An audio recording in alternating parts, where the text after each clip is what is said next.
শ্রীক্ষেত্র নামটিতেই পুরীধামে আপনার সাথে মা লক্ষ্মীর অধিষ্ঠান সুস্পষ্ট।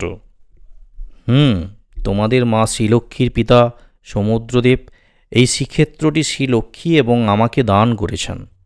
কলির অন্তিমে মহাপ্রলয়ের সময় এই শ্রীক্ষেত্রের উপর তিনি পুনরায় অধিকার ফিরে পাবেন।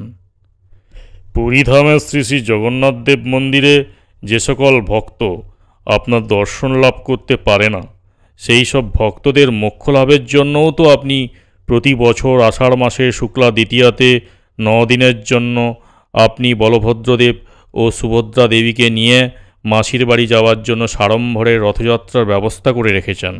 আপনি সত্যি ভক্তবৎসল প্রভু। আমি তো ভালোভাবেই জানতাম যে মতিভ্রষ্ট হয়ে মনুষ্যজাতি কলিযুগে ছোট বড় পাপে লিপ্ত হবেই। সেজন্যই তো ওদের মোক্ষলাভের পথ সুগম করতে আমি সর্বদা প্রস্তুত থাকি। সেক্ষেত্রে আমার এই রথযাত্রাও কোনো সাধারণ কারণে হবে না, এ তো স্বাভাবিক গরুড়। নন্দীঘোষ নামক আমার দিব্য রথটি ত্রেতাযুগে স্বয়ং দেবাদিদেব মহাদেব রাবণবধের সময় আমাকে উপহার দিয়েছিলেন। এই রথটি মানবদেহের 206টি হাড়ের প্রতীক এবং এর 16টি চাকা হল পঞ্চ জ্ঞানেন্দ্রিয়, পঞ্চ কর্মেন্দ্রিয় ও ষড়রিপুর প্রতীক, যা মানুষের আত্মিক যাত্রার তাৎপর্য বহন করে।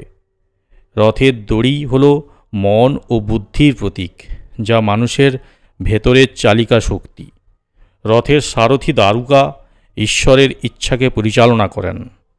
শ্রীক্ষেত্রে রথযাত্রার মাধ্যমেও আমি তো সচেতন রাখার চেষ্টা করেছি যে পরমাত্মার অংশরূপে আত্মার দ্বারাই মনুষ্য দেহ পরিচালিত হয়ে কয়েকদিন পৃথিবীতে ঈশ্বরেরই ইচ্ছা পূরণের জন্য কর্ম করতে আসে। কিন্তু প্রতিটি জীবাত্মার প্রকৃত আবাসস্থান তো পরমাত্মার পরমধাম। আমার এত চেষ্টা সত্ত্বেও মানুষ জাগতিক প্রলোভনে মেতে থাকার মধ্যেই সুখ খুঁজে বেড়াচ্ছে। জন্মমৃত্যুর প্রকৃত সত্যকে মনে রেখে সুউন্নত মানব জীবনের অতিবাহিত করতে প্রস্তুত হতে চাইছে না। Stay tuned for part 5.